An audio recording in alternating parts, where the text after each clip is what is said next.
What's up, guys? Jason Dye back here with another Commentate My Race. If you haven't checked out the last one, go do so right now. There's a link in the upper right hand corner. This actually takes place in the same place, the same weekend. We are at Roebling Road with FMRRA. The race I'm about to go out in is the Superstock Grande Corsa. The Grande Corsa, as I mentioned before, is the equivalent to like the GTU, which is the longer race. It's not considered a sprint. Now, the Grande Corsa series of races with the FMRRA are 12 laps, at least here at Roebling Road. And with these longer races, you know, there's more of a chance that something happens depending on the competition. So you guys are in for a pretty exciting race. There is quite a bit that does happen during this race that makes it exciting, and this was one of the better races that I've had in a long while, if not ever. So I would get going if I get my front stand off, struggling with it.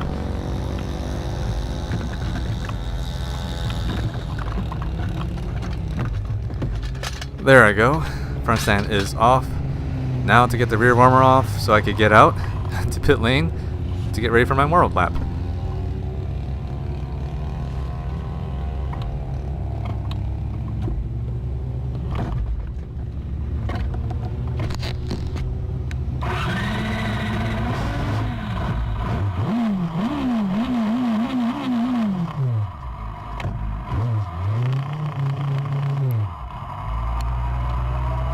Alright, Telemetry, as you saw, just popped up. Just a quick refresher, track map to the upper left, lap information to the upper right. I have my rear view in the bottom right, my speedometer right in the middle of the bottom, and to the left of the speedometer I have my top speed, which is my overall top speed up to that point, and at the bottom below that is base speed or peak speed, depending on when I basically change acceleration to deceleration and vice versa.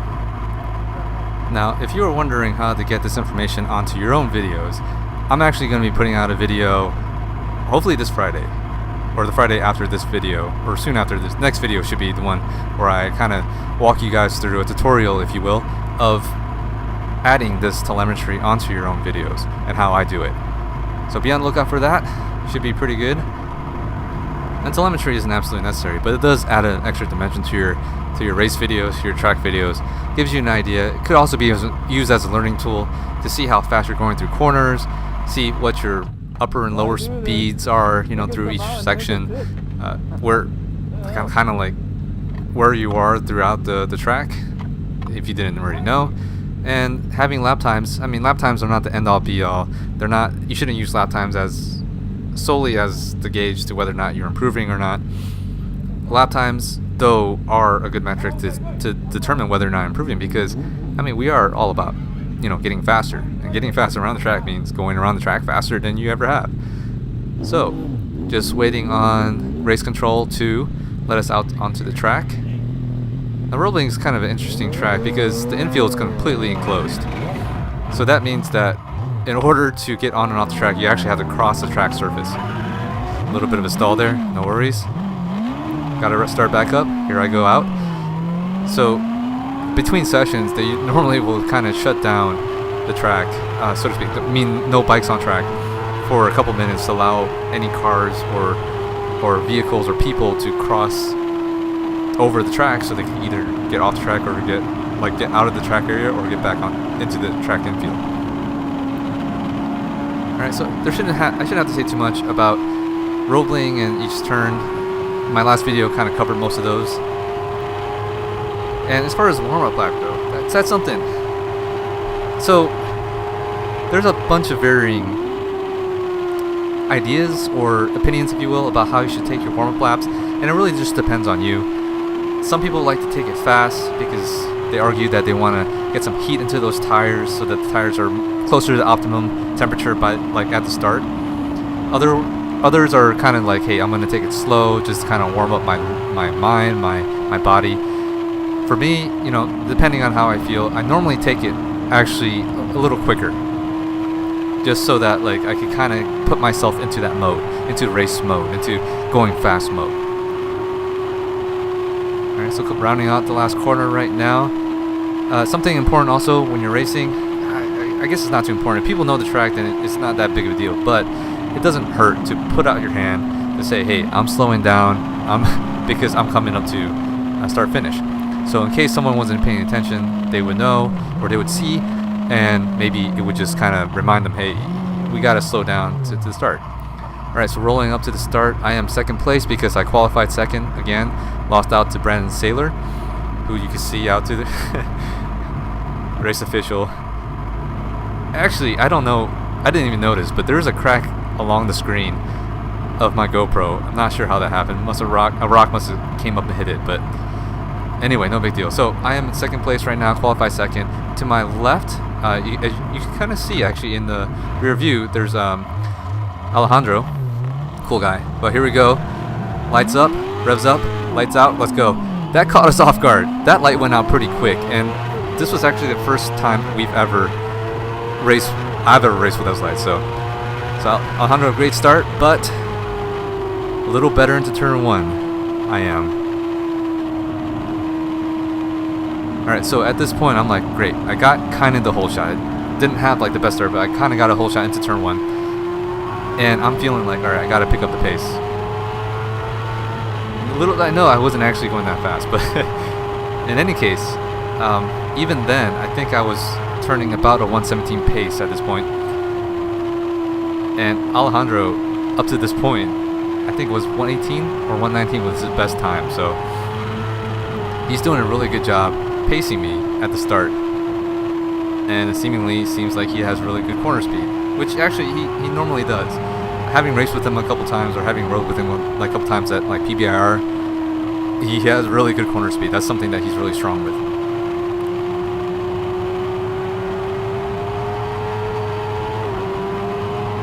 Alright, rounding up, coming up to the last corner before finishing off this lap. Ooh, man, he is up on me. Was not expecting that. Go, go, go. Good strong bike. 139 over the line. 151 before I had to let off. Just a roll off and a slight trail of the brakes into turn one.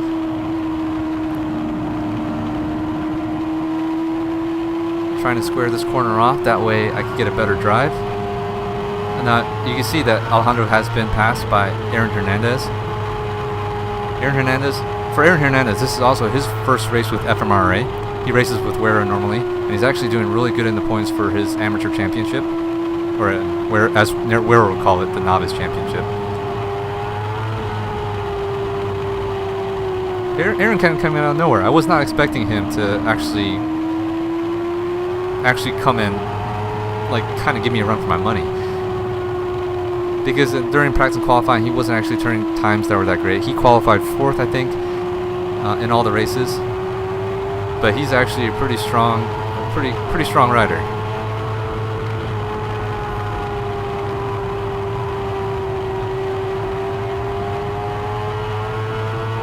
Try to drive out into the front straight.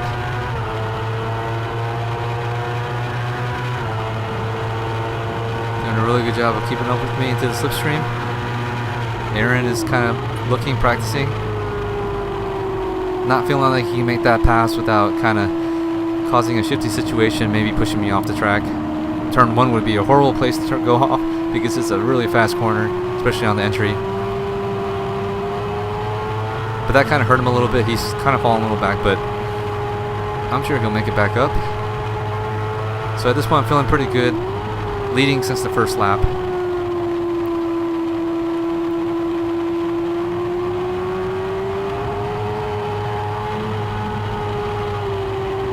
And this was my first race of the day, so I should be feeling pretty fresh. Tires should be pretty good. I think they were new tires. Not so great in that little section between 4, 5, and 6, and even 7. My corner speed's a little lacking. Gotta fix that. It might be a mental thing though. Might not be so much suspension. Might be my own mental block. Little roll off there. You know, you can't go in there full speed. Maybe you can. I don't. Apparently. Dang. Aaron gonna get him to run on me. Can he pass? And that's a negative. I actually did pretty well going into turn 1.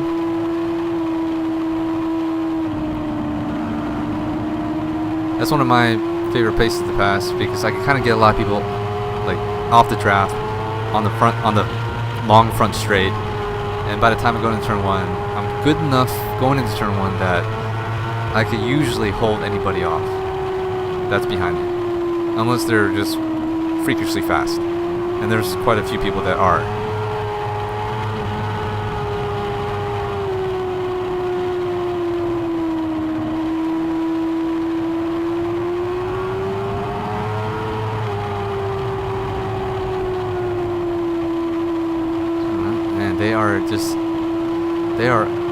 They throw out the tow rope, they're on my ass. Going. Now right behind Aaron is Brandon Saylor, who was sitting on pole at the beginning of the race. Didn't get a good start. The lights caught up pretty much all off guard, but he kind of suffered the worst of it. Got a pretty good drive off that last turn. Did not make a new top speed, 151, but pretty close.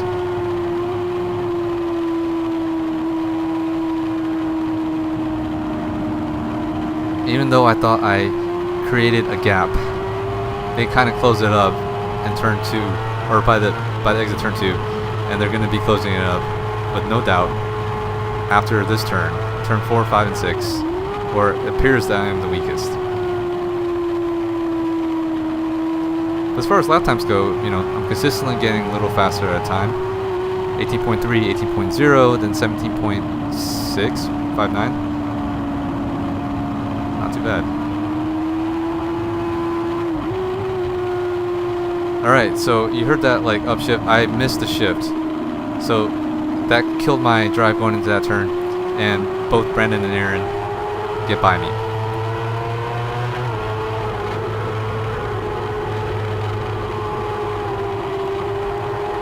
But I'm not done yet. Alright.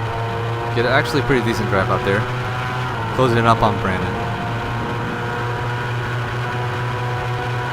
Wow, 155. That slipstream is no joke. Pass him going into turn 1. No sweat. Gotta try to snap back as soon as you can, if you can. So now I am focused on catching Aaron and making sure he doesn't get away, and if I can, set him up for a pass.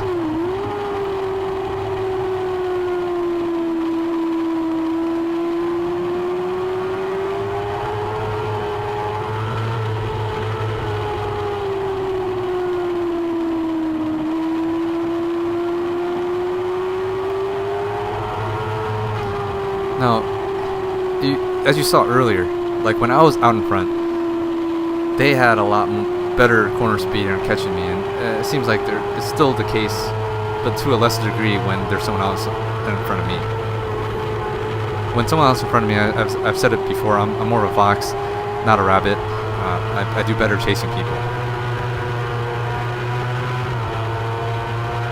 Alright, he is at this point probably too far away for me to actually make a move, and obviously that is the case. Gonna turn 1, see if I can make up a little, like some of that gap, and it seems like I do.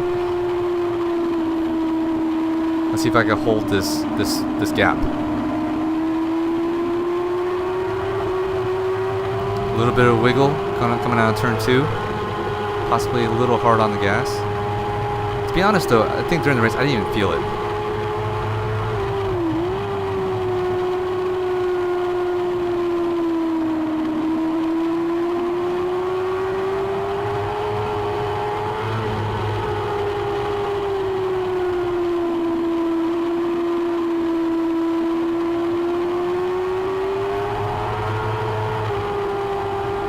See if I could do a little better with the corner speed through this carousel, this mini carousel. Long sweeping right hand corner, turn 7. Hard on the gas coming on the exit. Apparently not hard enough. Brandon was right on my ass. Roll off just a tiny bit, and then once I see the exit, just roll back on hard.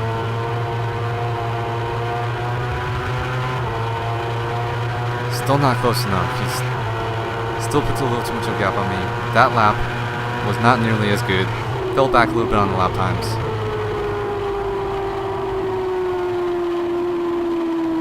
I got my work cut out for me. So we're on lap 8 out of 12 right now. I got another 3, almost 4, like just under 4 laps to catch up and make a move if I can. And you better believe it, I'm committed. I'm really trying.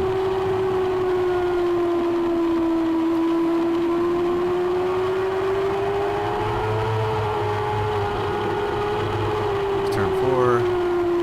That was turn 5, I'm sorry. Here's turn 6. Not too bad. Kept up with him a bit there. Gotta do it again here. Now at this point, you can see I've pretty much dropped off Brandon. Let's see if he can catch up. I don't think he does though. Do a better job out of that corner than I did last time. I'm a lot closer to him than I was the lap before, which might give me that opportunity. Take a wider line, square it off, hard on the gas. He seems to have in his, I don't know, maybe looking back, maybe distracting a little bit, but here I go.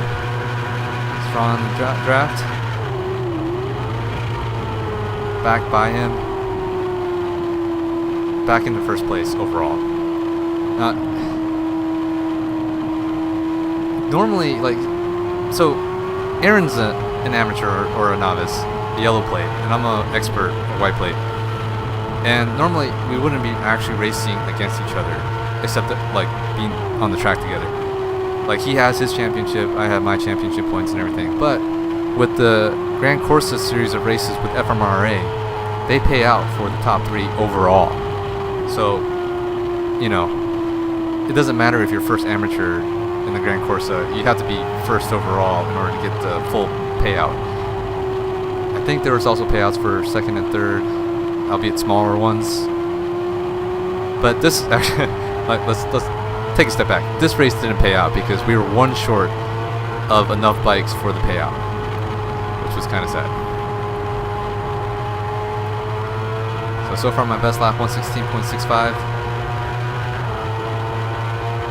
See if I do better this time.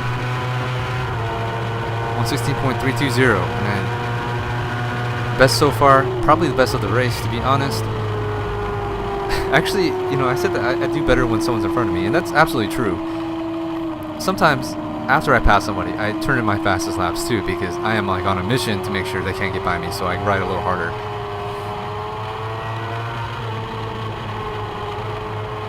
And it seems like I've pretty much dropped Aaron off. You can see him as a little dot in the rear view.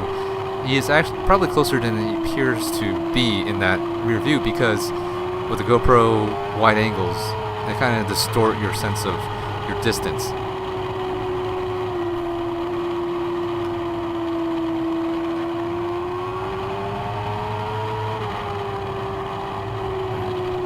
Still with a pretty sizable gap. You see, he's there though. I mean, like, you know, in this section, this little back section, apparently I'm quite weak. They kind of catch up a bit. So I'm one of those people that kind of relies on the power of my bike at the moment to, you know, to kind of make up for my lack of corner speed.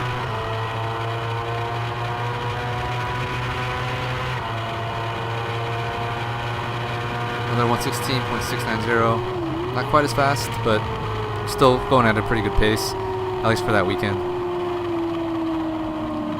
Now my best ever here, and I mentioned it in my last video as well, was a 116.00 something or another.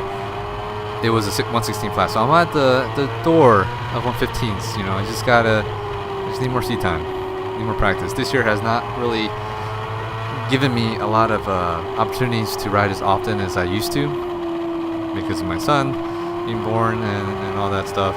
And this year has actually been, I've had quite a few problems with my bike. Not at this race though. This race weekend, my bike was flawless.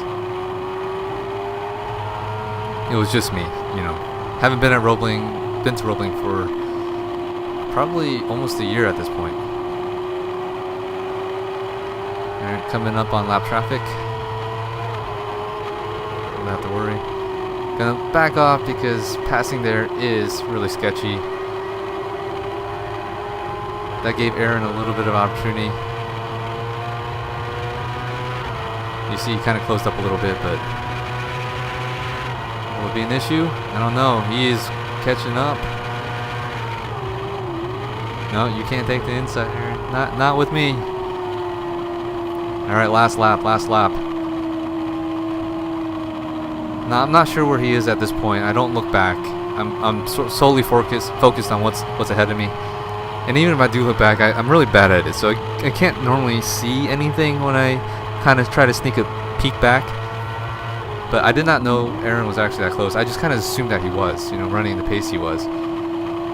Oh man, he's right there. I think at this point he thinks that he still might be able to salvage this win overall. And I am intent on not letting him.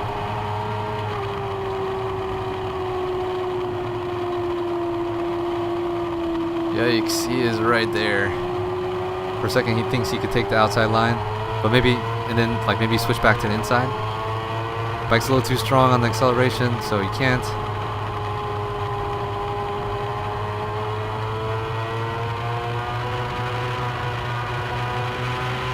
And I am secured in my win. So, not too bad at all. One of the better races. I've had to fight for it. I had to earn this race. I've been racing CCS as an expert, and it's been great. But there is some serious competition in CCS, and I rarely ever see, top 5, because these guys are just so fast. Now, FMRRA, budding race organization, they're doing quite a few things well. There's a little bit of drama between them and CCS, but I'm not in any of that. I'm just there to race.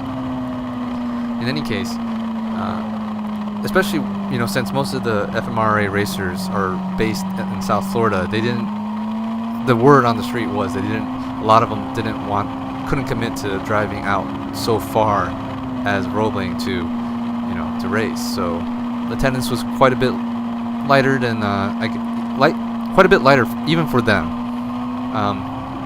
So maybe some of the competition wasn't out there, but at the same time, hey, I'll take whatever I could get. Though I don't like to be gifted. I don't like to be given podiums or wins. I want to earn them. I want to fight somebody for them. And that's definitely what I did here. Even though it wasn't another expert, it was another rider that was going for the win just like I was. And at least with the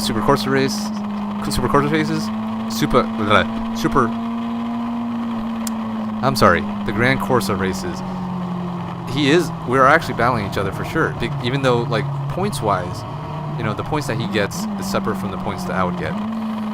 But for the money, we're all racing each other, novice and amateur, or expert.